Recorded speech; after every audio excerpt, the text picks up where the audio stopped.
Good day, I'm Carrie-Ann Smith and this is your JIS News for Tuesday, June 9. Several stakeholders have come out in support of the Education Ministry's plan to place more GSET students in schools close to where they live.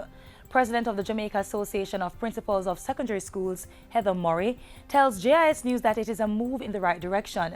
Jamaica Teachers Association President Doran Dixon says the JTA supports the general principle, but he is calling for dialogue with all stakeholders to settle any contentions that may arise.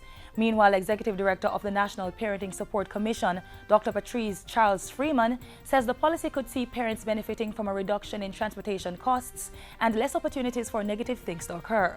The Education Ministry is likewise hoping the policy will reduce absenteeism and improve the average national attendance rate, which is now 80 to 83%. When he made the announcement last week, Education Minister Reverend Ronald Thwaites said there would always be respect for parents' placement preferences.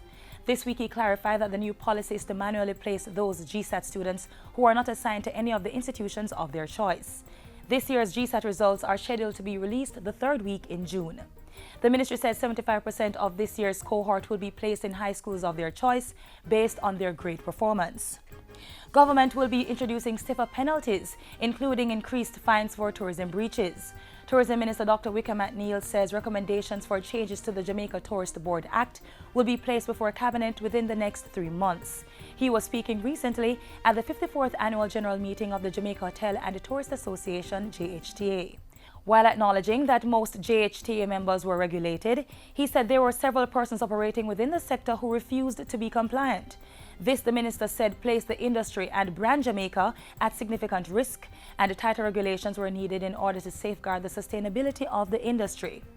Meanwhile, Jamaica has secured additional airline seats out of Europe in time for the start of the 2015-2016 winter tourist season and extending into the summer of next year.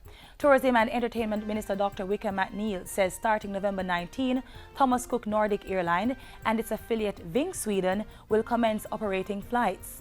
They will fly from the Swedish city of Gothenburg via Oslo, Norway, to the Sangsta International Airport in Montego Bay. Dr. McNeil says they will operate fortnightly, bringing 2,907 passengers, all staying for 14 nights. And another Swedish airline, TUI Sweden, will commence weekly flights between that country's capital, Stockholm, and the Sangsta Airport, beginning in mid-December. Additional airlift seats have also been secured for 2016 out of Ireland. The Caribbean Maritime Institute, CMI, has unveiled a new system that will allow it to continue delivering international level certification for seafarers and other professionals in Jamaica and the wider region. CMI's whitelisted status with the International Maritime Organization is what endorses it to train and certify graduates at an international standard, but that is heavily dependent on the use of state-of-the-art simulators in training. To maintain that status, the school recently installed an upgraded suite of simulators and an alternative energy system. The $162 million project received the bulk of its funding, $135 million, from the Universal Service Fund. Minister of Science, Technology, Energy and Mining Philip Paulwell says that with this and other ventures, CMI is positioning itself to help Jamaica tap into the increased opportunities from the expansion of the Panama Canal. This industry has the potential for transforming the country's economic landscape. So a lot has been placed on your shoulders here at CMI. The project includes special simulators, 60 computers, communication infrastructure, and a 125 kilowatt solar energy system. The energy system will support the simulation center and meet 20% of CMI's power needs. And finally, government has equipped 3 of its community access points with solar technology to reduce electricity costs for the facilities. The Information and Communications Technology Centers are located in the Franklin Town, McGregor Gardens, and Jakes Road communities.